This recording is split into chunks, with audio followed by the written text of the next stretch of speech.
Welcome to the GameDev.tv Community Podcast. I'm your host KB, and I would like to introduce you to industry professionals and people who successfully made their path to the video game industry. I hope that you will enjoy the podcast and get useful tips that will bring you closer to achieving your dreams. Now, let's get right into the podcast. Yeah, welcome to the GameDev.tv podcast. Awesome, man. Thanks for having me. So just to get started, let the fans know a little bit about who you are, and we'll go from there. Sure. My name is Kyle. I'm a C# programmer, Unity developer. My game studio is Engine Organic with two of my buddies. Okay. And we're creating a first-person shooter multiplayer VR game. That's awesome. Can't go wrong with VR games. Now let's dive into when you started doing game development. So is this something you were always into, like when you were younger, or is it something else that happened later on? What's the story there? Yeah, so always been, super into games. My parents played games growing up, so as a kid, I was playing Tekken with my dad and just other Nintendo games and stuff.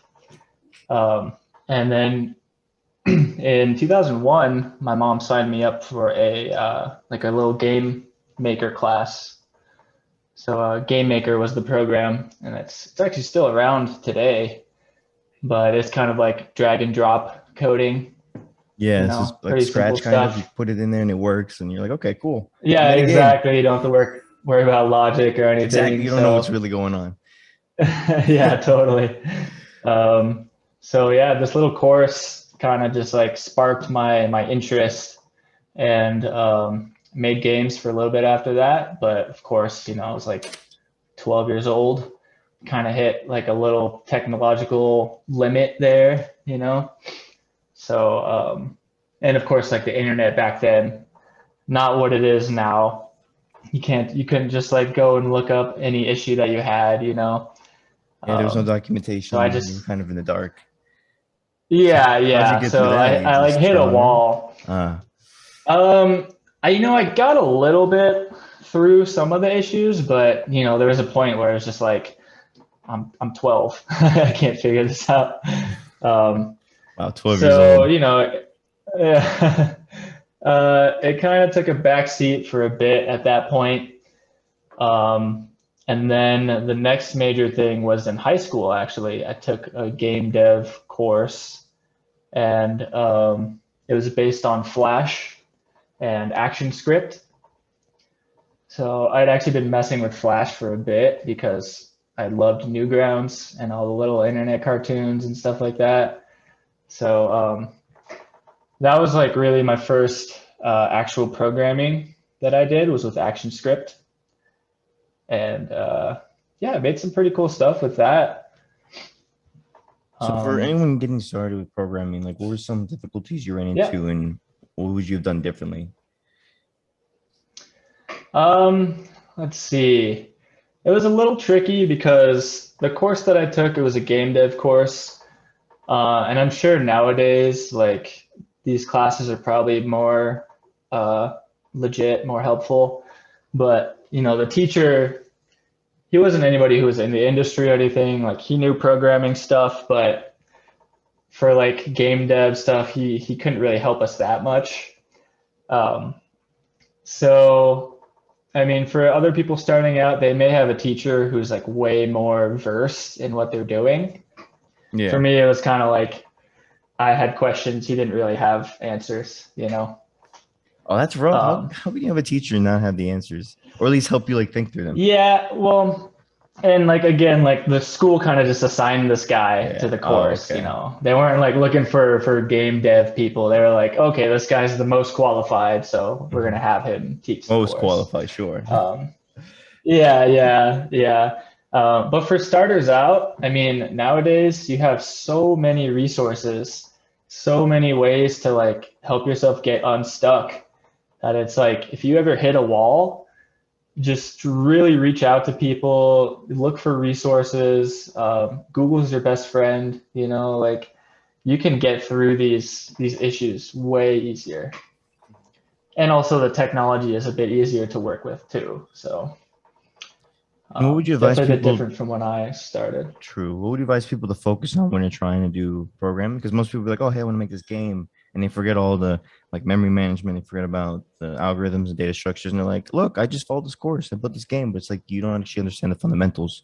So, how did you like learn the Yeah, fundamentals, and what would you advise other people? yeah, that's a tricky one too because it takes a while, a couple years to really get used to the fundamentals and like the design patterns and everything like that. It's a lot of trial and error.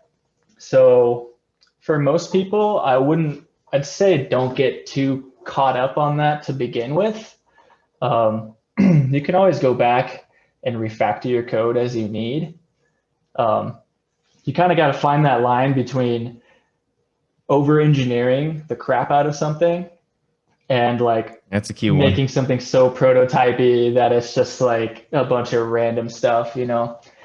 Um, so that's a tough line to tread, but you know you don't want to have something that's so over engineered that you try to come back to it and you have to change all this stuff now.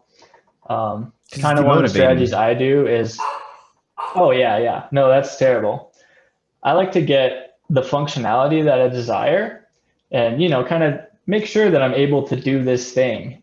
And then I take a step back and I say, okay, how do I make this as smart as it can be? Kind of clean it up. Of course, you don't want to get too far before you clean up, but it's a bit of a 1 foot forward, then the next foot process for me personally. Now, were there any moments where you felt really stuck, where you were like, "These resources aren't helping me, or school isn't helping me? Like, how can I actually improve my program?" Yeah, so I'd say I hit that a couple points. So actually, to continue a bit on the game dev journey side of things, so I did that class in high school. It was really awesome. I love the class, but from there, I didn't really have much to go to. I took a programming class in college, and it just really killed my motivation. It was like creating basic applications. There was no art, there was no creativity. And I mean, I was 19, so at this time I was like, is this what I really want to do for the rest of my Right? life? You're like, "This is And not that fun kind at of like all." pushed, yeah, yeah. So that pushed me off of it for a couple of years. And then I finally got back into it in 2017. I Well, took a you said a coding couple of boot camp. years. How many years are we talking? So I took that college course when I was 19. Um, just stopped. I was like, okay, hard stop. I'm done with this. And I left it until I was about 26. So 7 I just years? kind of was like, yeah, What? I know. And I mean, it's crazy because there was a lot of moments during this time where I was like thinking about game dev and I was like, man, I should have stuck with it. Maybe I still can, but I felt like it was too late. I felt like I missed it and I was getting too old. But, you know, I got back on it when I was 26 and it just came right back to me and I just took off, you know. I definitely wish that I had kept going for those 7 years, but, you know, I kind of needed a bit of a kick to bring me back to it, you know. So what were you doing for those 7 years? Um, so at first, so when that programming class kind of took me out and I was like, maybe that's not what I want to do. I decided, you know, maybe art is actually what I really want. And so I decided to go for a graphic design major. Um, and then with that, I realized, oh, art is something that I do for me. And like, it's like a stress relieving activity. But when I'm doing it in this setting, it's very stressful. You know, like I feel like I'm not good enough. I feel like it takes me forever to complete the smallest thing. Um, and so I stopped with the graphic design stuff as well. So when did you start doing graphic design? Um, Is this like after the 4 years of college, or when was no, this? this was right after that programming class. So I was still in college. Okay. I just decided to stop programming because I hated the class that I took. And to be honest, the art classes I took after that, I really hated also. Gosh, So how did you get through these 7 years? yeah, What was your I know, what was I keeping you know. going? You're like, I hate this, I hate that. What am I doing with my life? Well, yeah, so that's the thing. Like I was so like unsure what I wanted, and like I also loved to make music too at the time. So I just had all these like opposing forces. Um, and I kind of had to like go through the motions of, like getting crappy jobs and not being where I wanted to be, and then finally coming full circle and realizing like, no, computers are where you need to be, and game dev is where you need to be. Okay, so we have to Um, dive deep into that. How did you reach that moment? How did you know, like, screw these crappy jobs? This is the moment. I need to yeah. do game dev. So actually, there was a time, 2015, my girlfriend and I took a trip to Vegas with some friends, and we were chilling out in Vegas for a bit. And I remember at that time I was working in a kitchen as a cook, and just barely getting by, no That's tough. savings really, very tough. 40 hours a week, Um, probably nonstop yeah, working. exactly. Really hard work. Like we were in a really busy area too, so it was nonstop all the time, and I hated it. But um, so we were in Vegas, and I remember at this one moment just kind of looking around, seeing all these people who like clearly they have enough money to just like take a weekend trip and not have to worry about anything, and they can go right back to their job and everything's fine. And I Vegas was will just like, Vegas will do that to you. yeah, right, Wait a minute. exactly. What am I doing wrong? Why Yeah, why is like everybody I'm so partying? broke. Yeah.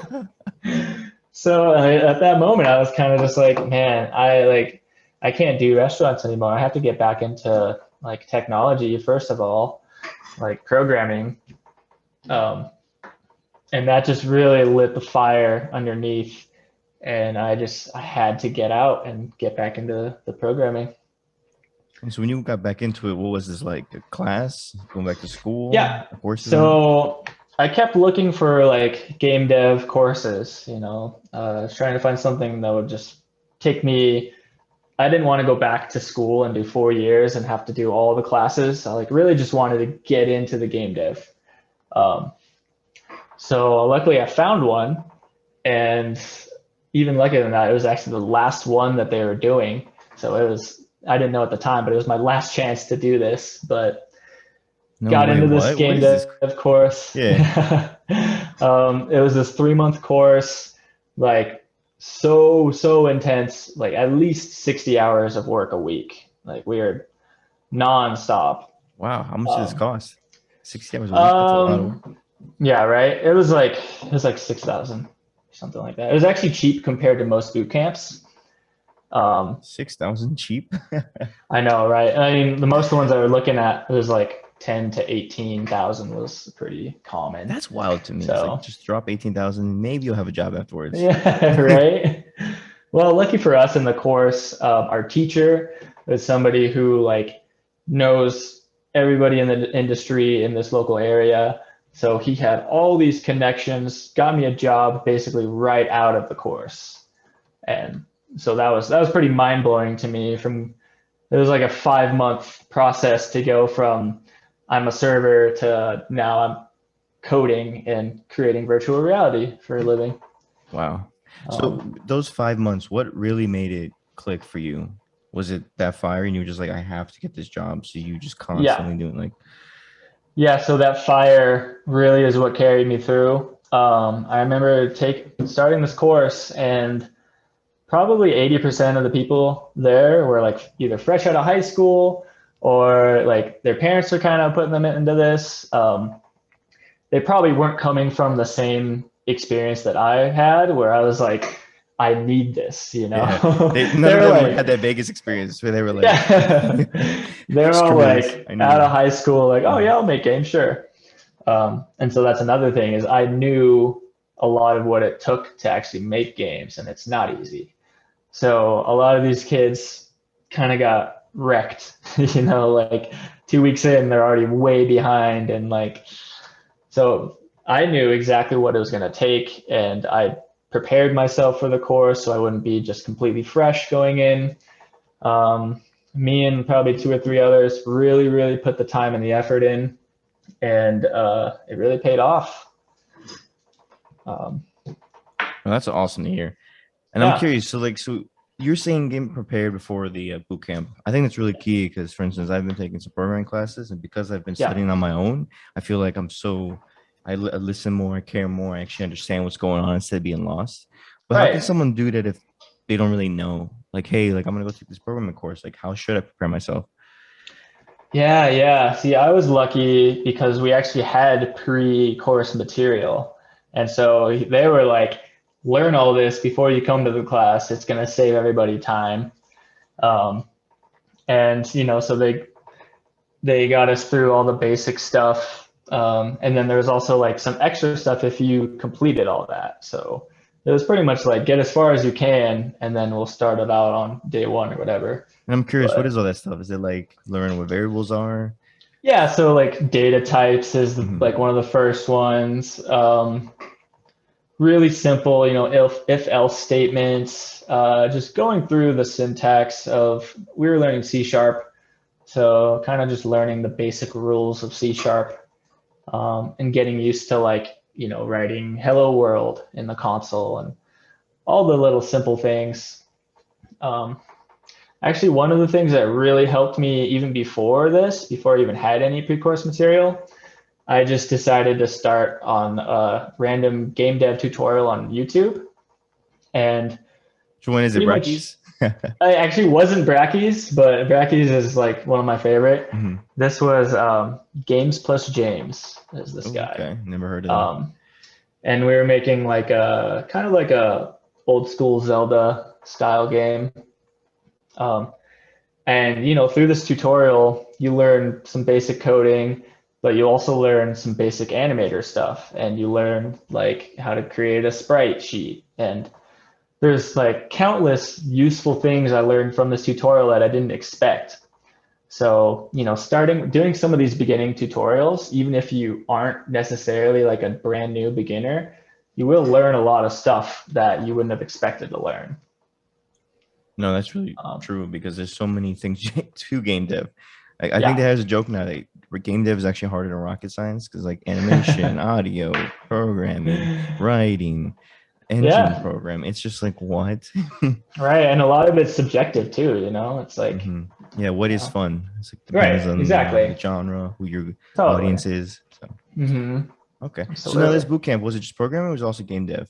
Like combined? It was a good mix of both. Okay. My instructor, Julian, he wanted us to know pretty much everything about Unity. He also wanted us to be prepared to get just a programming job, because it's much harder to just go from boot camp to game dev. You kind of got to get Unfortunately, yeah. lucky, or yeah, Especially the trying to go to those big odds, studios. especially the big studios, like the odds aren't in your favor there. So he was like, all right, I'm gonna teach these guys databases, briefly, because that is like one of the top like entry jobs. You'll be working with databases. Um, When you he say taught us databases, you mean like working with like arrays or working like with SQL or both or so SQL specifically. okay. Yeah, so the external database where companies will store all their information, and that's a pretty Oh, so standard you're like basically doing entry. like using C sharp with SQL to okay. Yes, yeah, yeah. And I we did see. that for like 3 days, but in crash course time, that's like a month. You So wait, you said 3 days, but you did 3 months of yeah, work in 3 days? well, it kind of feels like it, right? But these courses are so short that like every segment is a couple days, but it feels like it just lasts forever, you know? Okay, so for me, Um, it's feel like if I rush things, it's harder for me to like retain the information. So how did you yeah. retain all this information being thrown at you in these days? I'm just curious how that even So works for boot camps. right. Yeah. So a lot of the stuff, it's kind of selective, to be honest. Like we did a little bit where we were doing some networking stuff, and this was like really kind of low level networking where we were actually like manually sending the data over the network and retrieving it. Nowadays, there's tools where it's much easier for you.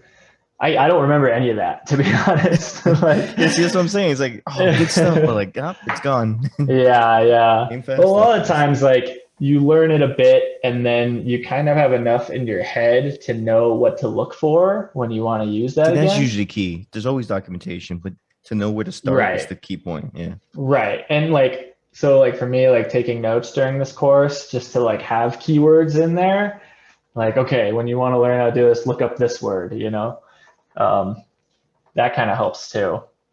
But yeah, like naturally with these crash courses, unfortunately, you're not going to be able to retain everything for that long. But for me personally, I learned a lot and I immediately was able to use that in a job.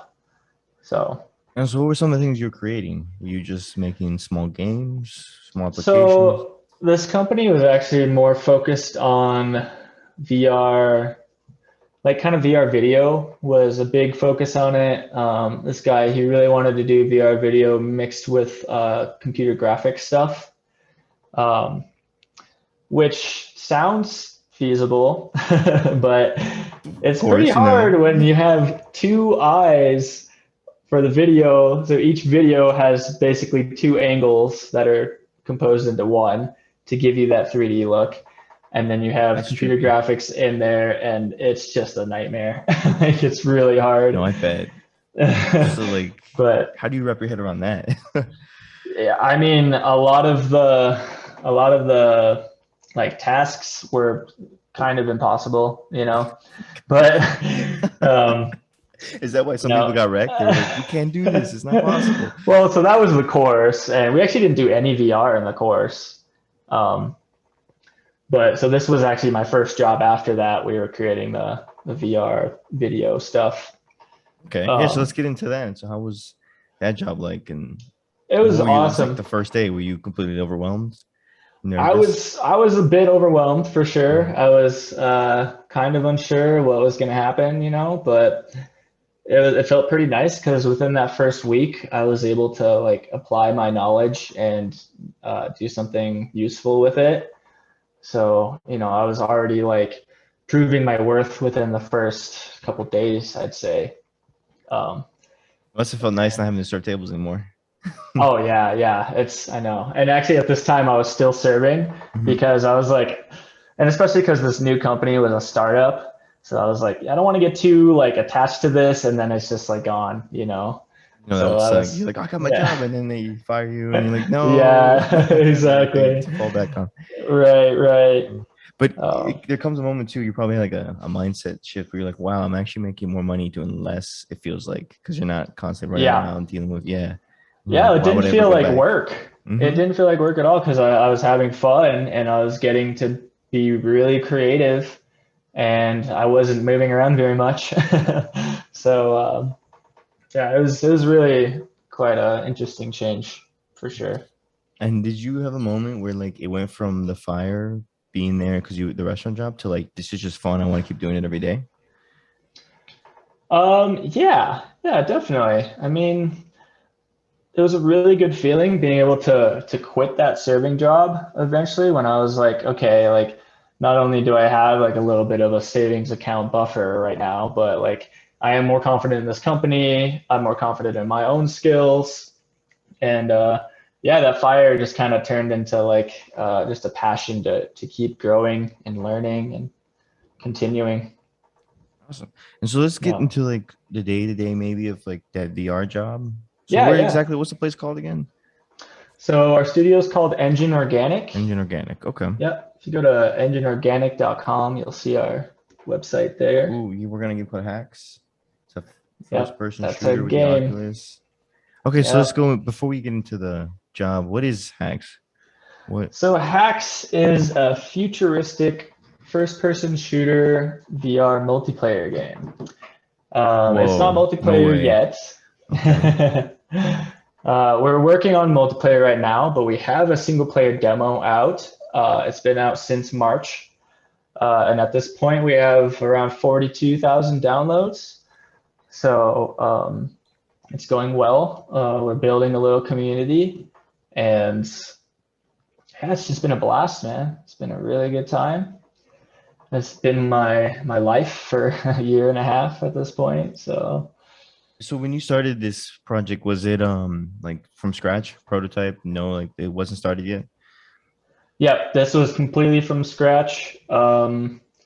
We spent probably 3 months doing like a lot of research tests and figuring out the art style, figuring out like how many vertices can we get away with. We're targeting the Oculus Quest, so it's running on a mobile device, which you don't have very much power with a mobile Yeah, no, it's device. not. It's not a PS5 or a high-powered PC. Yeah, yeah. No real-time lighting, no bloom, which if you don't know, bloom makes things glowy. 90% of the time the graphics look good is because of bloom, and we don't have that. So we've had to get pretty creative to keep things looking up to par. And And it's if paid you're off able too. to We get a share, lot of like, people saying that. oh, I Yeah, was gonna say if you could share, what are some of the things you did to make it look good? Like, what? How did you find these solutions to the problem, like of not having bloom? sure. So we have the benefit of having a world-class artist on our team. We're Can't go very wrong with that one. lucky. Yeah. So like this guy, he knows exactly how everything needs to be done. Um, and he's very meticulous. He's very process oriented. He's got a very like mechanical mind. Um, and it really just took a lot of trial and error and like trying out texture sizes, trying out model sizes, just months of creating stuff, going on a headset, saying, does this look right? Okay, no, go back. Just months of that. And Wow. the exact specifics too, I don't really know too much, but he put the work in to get everything to look perfect. That's insane. I wonder how he Um, got all to that like mindset. yeah. Must have been years and years of studying and just experience. Well, he took a really good course, so this wasn't like a crash course really, but it was more like a really, really legitimate art school. I think it's the Dave School for Arts. I think that's what it's called. But like producers for TV shows were going to the school to like poach the students, and like actual big names were coming to get these guys. And Do I you know where think the school's Davey's located? our artist. He was I think it's in Florida. Pretty sure the No way, really? Where Dave in Florida? School of Orlando? Arts. I It's by think Salview. that's a good question. Let me look it up real quick. Dave School. Yeah, in the back lot of Universal Studios, Florida. No way, that's so cool. Yeah, yeah. So I gotta go visit. Like 2 hours away yeah, from there. like nice, man. Yeah, you should go check it out. Um, Very prestigious art school. Like he learned exactly what to do, exactly what not to do. Um, and actually, I think right from that class, he got picked up by this show. I think it was Discovery called "Why Planes Crash." I think is what it's called. Okay, Um, that's an interesting and it documentary was or he show. was doing like yeah, he was doing like modeling of planes and like had to do all this plane crashing stuff. But he like our game would not look anywhere near as good as it does without him. The game So looks really cool. I saw you can like hide behind an object and then throw a tomahawk. It just looks like a lot of fun. yeah, So it's kind of like a so battle royale that's multiplayer one game thing. when you guys get it done. So we're not really thinking about battle royale at Mhm. this moment. And honestly, I feel like by the time we get to the point where we have it, the multiplayer live, battle royale may just be like a thing of the past. Honestly, maybe yeah, Everybody's because like, if the games are like yeah. Fortnite or like other big ones, then it's like you really can't beat it. Right, right. Well, and also it's like at this point you put a game out with battle royale and you potentially will just get criticism for people to be like, "Oh God, another battle royale! Like, can't you think of something new?" So we kind of just wanted to stick to like the arena style shooter. We have esports in mind, so we really would like to get to a good like competitive arena shooter level. So I'm curious, how long do you guys think you'll be working on this game? Is this like supposed to be like a long-term game that's gonna eventually blow up, be this new VR, like the first wave of VR games, multiplayer games? Yeah, so we want to work on this as long as we can. Um, let's see, we started last April, very start of this game. We're planning to have basically like the alpha release version ready this December-ish. So that'll be like a very stripped back version of what will be the final game. It'll have multiplayer, it'll have unlocks and some very basic stuff. But then we're going to spend all of next year refining, adding so much content, just doing everything we can to make it the best game it can be. And we're hoping for a full release that December. So December 2022 is our like full release. Oh, okay. And then from there, I of can't wait course, for we're that going to day. be, Yeah. yeah, right. We'll be updating, adding stuff. We're going to try to keep this game alive as long as we can. And I'm curious, is there been any difficulties you guys didn't expect, or even you just were like, "Wow, I didn't know this was gonna happen" while making this game? Yeah, I mean, maybe not so much unexpected, but like creating the character was pretty difficult. Because with a traditional game, you don't have to worry about tracking your hands and your body and making everything look right. In VR, where we have our body rig that follows our movements, we want to be able to control smoothly, just like any other game would.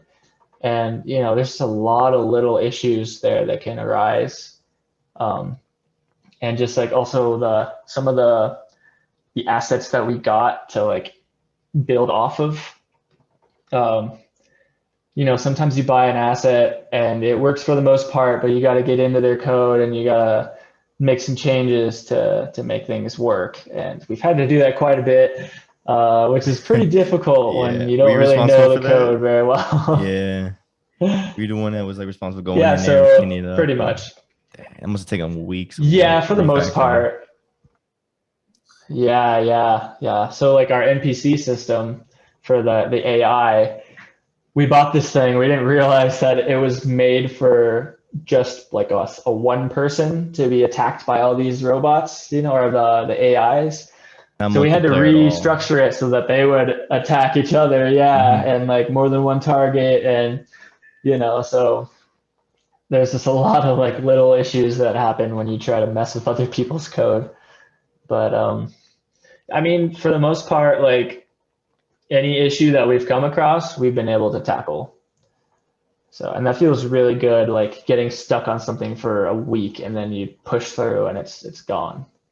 No, that must be a great feeling. You're like, yes, we finished it. I don't have to worry about it anymore. It's there. It's done. Good job. Yeah, absolutely.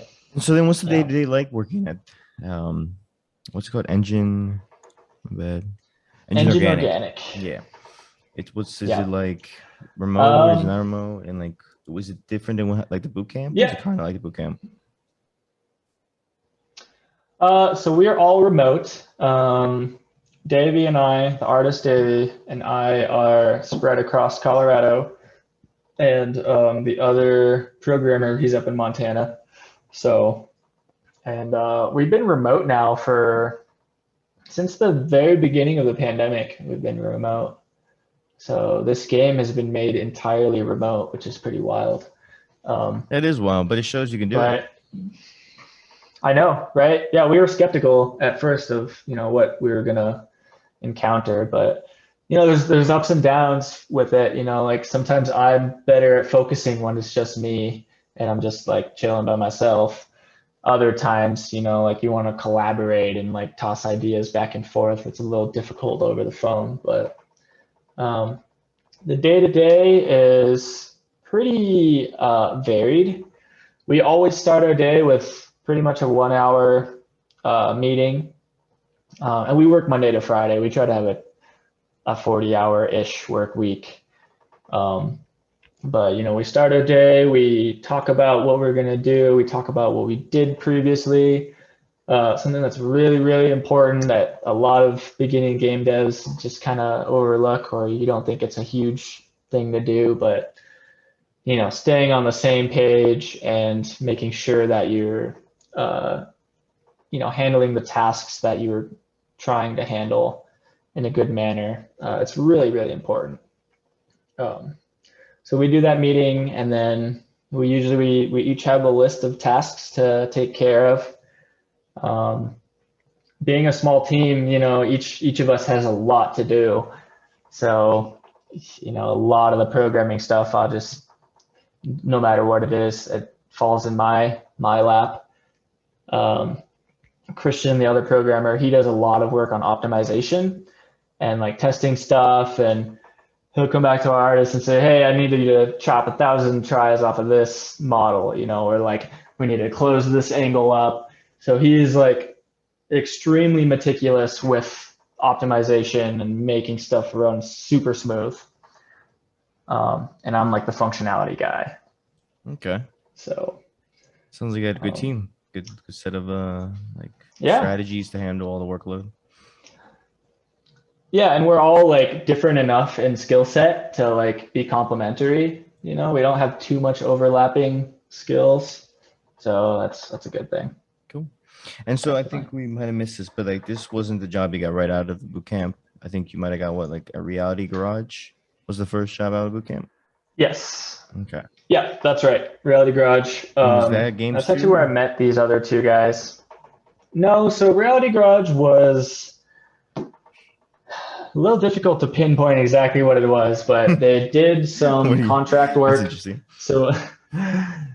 So like we did some contract work there. They're also developing their own in-house software.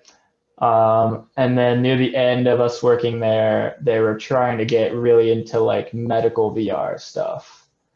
So we had a lot of variety there. One of our cooler projects was creating a training program for developmentally disabled people to learn these kind of basic tasks. So actually the context for this was there was a brewery nearby that had like a bottling operation going on. And so they'd hire like, well, they wouldn't hire, but they'd have people with disabilities come and help them to like pack up these mix packs basically. And it was a good way for these people to get, some job experience, just all around benefits for them. But they had trouble like learning what to do beforehand. So basically we created this program for them to be able to go in and like create these virtual mix packs and like go through the process before they even got to the place. Wow, that was a really fun project. Technology. It was cool. It was, virtual building a mix pack. But so that was a really cool one. Was it a big team? We did. We had some people who would come on for a little and then they'd leave, like people from college or whatever. I'd say we probably floated around 4 to 7 people usually. And yeah, I mean, we had a blast there for sure. We were a little bit just like pulled in all these directions, like, oh, we got this project now, and now we're still working on this. And like, that was a little tough, especially for. You ever feel like you had imposter syndrome working there? Because you were like, this is your first job. You were like, yeah. Ooh, do I know what I'm doing? Did everybody for help sure. You out? Yeah. What was that process like? Yeah. I definitely felt it a couple times, especially like joining this team. They already had a bunch of code, so I'm like kind of going into their code and adding stuff and like nervous, like, am I just going to break everything, Oh, I bet you're like, oh no. Is also like trying to apply it. right. Trying to like do design patterns, but like I barely had any experience with them. So that must have been so hard. Overall, it was a really good design pattern, but like how to implement it, I'm not sure. Let me try to do it. Might break the code. Yeah. Yeah, exactly. Yeah. So, but it was a very good environment to learn and to just like pick other people's brains and just kind of get the experience, you know. That's awesome to hear. That worked out for you. And actually, so at that job, so that's where I met Christian and Davey, who I work with now. Um, and so when things fell apart at Reality Garage, we decided to keep working together and make our own little game studio. Oh, I didn't realize it fell Since we apart. had Like been working it's together for a year, so like it no longer exists. Or it got turbulent and work was getting scarce and oh. it kind of got I don't think they fully dissolved, but people were let go and um, yeah, stuff changed. Yeah, I mean it happens. But hey, it's good now because you guys have your own It studio. happens, So you guys made this studio now called Engine. right? Okay, Engine Organic, yep, that's Yeah, our company. We registered 2019. there you And go. we Boulder, actually released Colorado. another game before Hacks. Yeah. What game was We it? actually released another. Sweet Tooth? It's called Sweet Tooth. Yeah. Yeah, yeah. So What's this one Sweet didn't Tooth do about? well at Oh all. no. What Yeah. do you think So okay, so happened?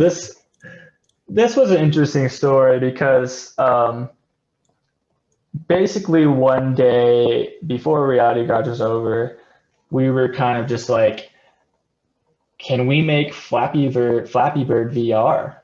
And for some stupid reason, we decided to do it.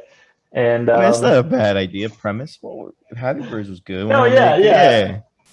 yeah. So Reality Grudge that ended for us, and we were kind of like halfway through making this game, and we were like, let's just finish it. Let's get it to a point where it's ready to ship, and we'll put it on the store, and we'll move on from there.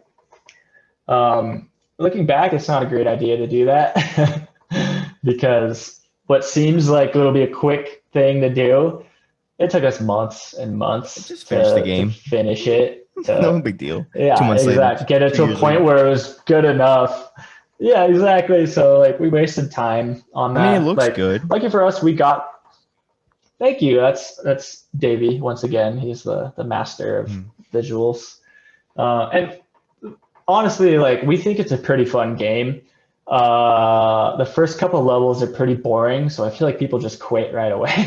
I got you. It's too But easy you for have to them, get to probably. like level 6 to actually. Yeah. You're kind of like going through level like, is there any challenge here? I don't know, but And so, what other feedback do you guys get so from that game? so that's one of the things it was like silence, man. Like we didn't get barely anything. No way, Like we really? put the game out on 2 platforms. I think we have 2 reviews, and like one of them's from our friend. So like silence, No. Yeah. complete. Damn. We How do you didn't even learn from know that how to then? make the game Yeah. better. Yeah, You're like, where's my exactly. feedback? They always say Right, release more right. games and they'll give you feedback. Where is it? Yeah. So that is one thing that is just miles different from what Hacks has been so far. So like we released this free demo and instantly like comments, feedback, like emails, just like one of the first things that happened before we even tried to like push this demo at all, we had this really, really big, well, not really big, 10,000 follower VR influencer on What do you mean not Twitter. really big? 10,000 followers is Yeah, pretty big. that's big for us, huge for us, for sure. Like relatively, not huge, but like for us, this guy found our game on his own and he made a video and like a Twitter post and all of a sudden our Twitter was blowing up and we didn't even like do anything and like Just woke up one day, so you're it like, kind of why goes are to we show. famous? What do we Yeah, do? Yeah. exactly. So a couple lessons from that. One, much easier to sell a game like Hacks than a game like Sweet Tooth.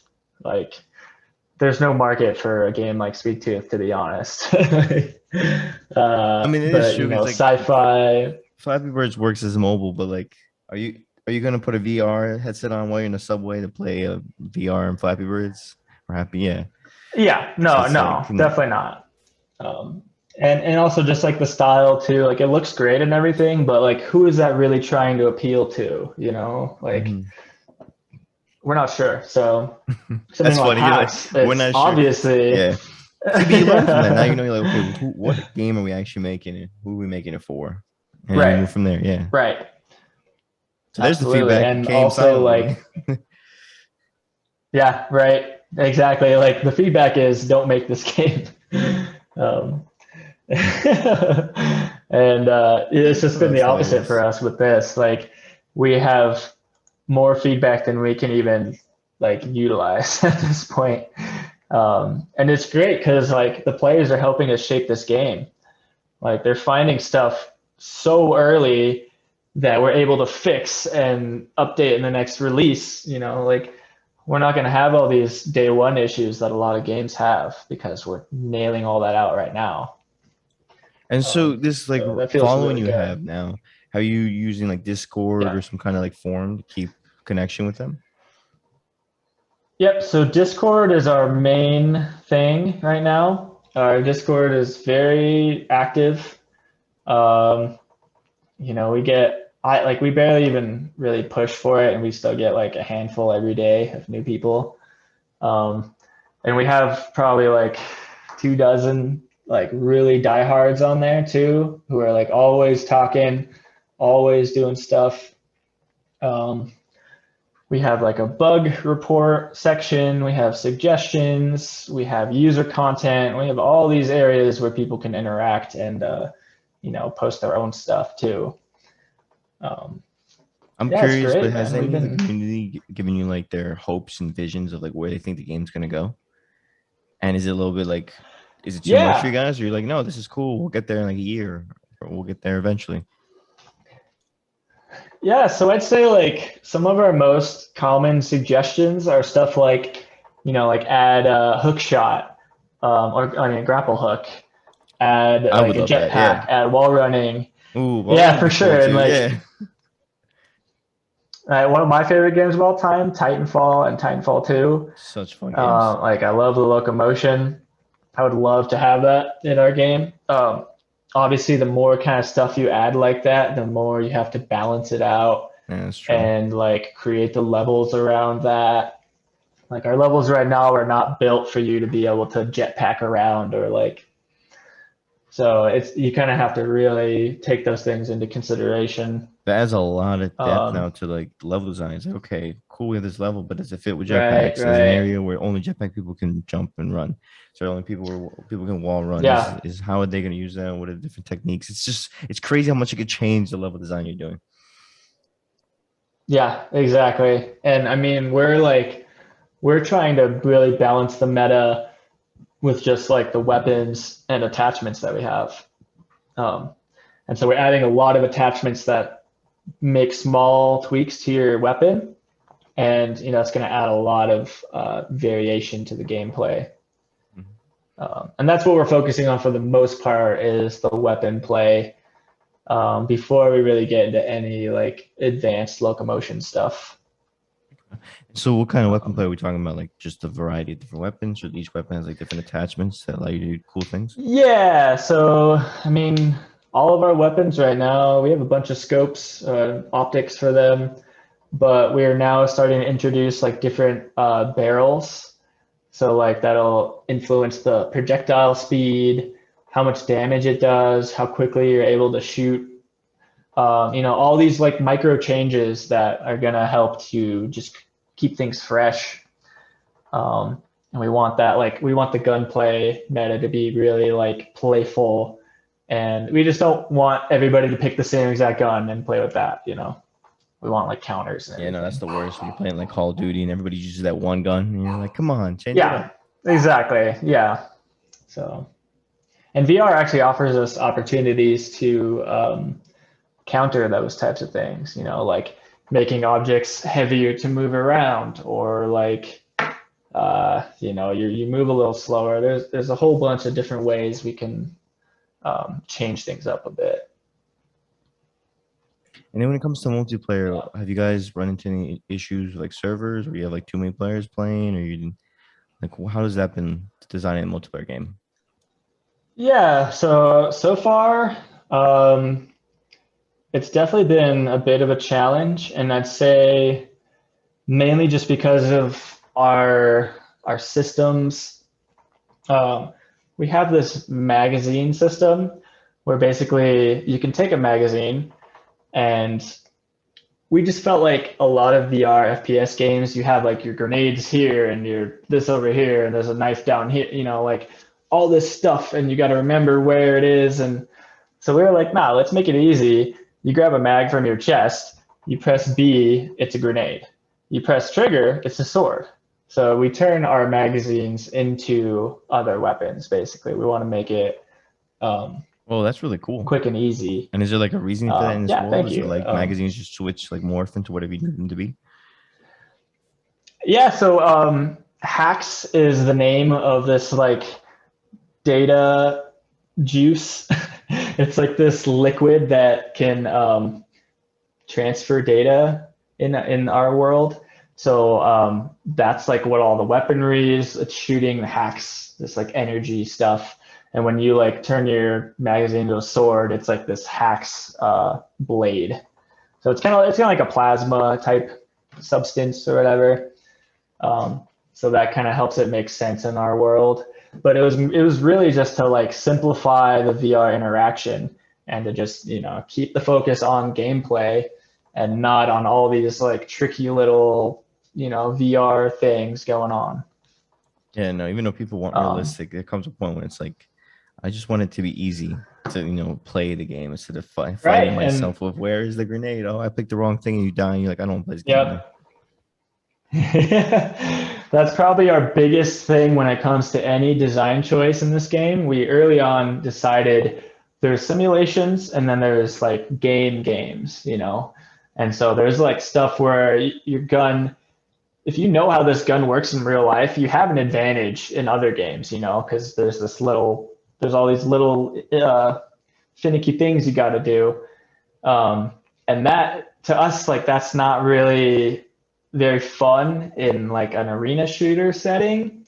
We want to just like keep everything as simple as can be while still making you have to like grab something and reload, So we try to stay away from the simulation area of things, and we want to stay more towards like Nintendo style gameplay. There you go. It doesn't need to be like Red Dead Redemption 2 where you spend like 10 seconds just like picking up a body, looking through the pockets. I'm like, I miss it. Right. Like, you got loot. Like, cool. Don't need to spell. Yeah, exactly. This is not the type of game. Like, for instance, Red Dead, it works. Sometimes it's like, this takes way too long, but like, it works. Right. For your game, though, it's like, it fits the game. Exactly. Because you said simulation and like game. Right. And like playing Half-Life Alyx, for instance, the guns, there's some stuff you got to do to reload, and you're always low on ammo, and it's like stressful. You're like messing with this, but it adds to the game because there's a head crab over there that's about to kill you. So you're like, oh god, it adds to that. You feel excitement. like it's real life. You're like, I gotta reload. Yeah, right. It goes well with the game. Mm-hmm. So yeah, that's you guys learned from the SweetTooth that like design process is really important, and you like does this absolutely. So that's really cool. You guys learned from that. Is there any other things? And also picking something that that people are gonna want to play. Mm-hmm. Like, shooters. People love shooters. We had a million ideas for games, and we actually were considering making a snowboarding game where you're a bunny. It was going to be called Bunny Hill Hop Ski, something weird like that. Sounds funny. Would you use your bunny ears to snowboard down? Potentially, but we were just like, I don't know if it's not gonna create the hype that Hacks will create. So we were like, no, yeah, and that's one thing also for a game that's free and nobody like really hears about it and just plays right. Or like a game that can absolutely be huge and change everything. Maybe the next Fortnite. You never know. Mm-hmm. And that's actually a really important thing for aspiring game devs too. I think I hear all the time people like with these super ambitious ideas, or they're trying to like create this like a new genre basically, or like really trying to like go outside the box. And while that's really good and it's created some of the best games of all time, when you're starting out, like you really just got to ground yourself and just tackle something that you can do and something that people are familiar with.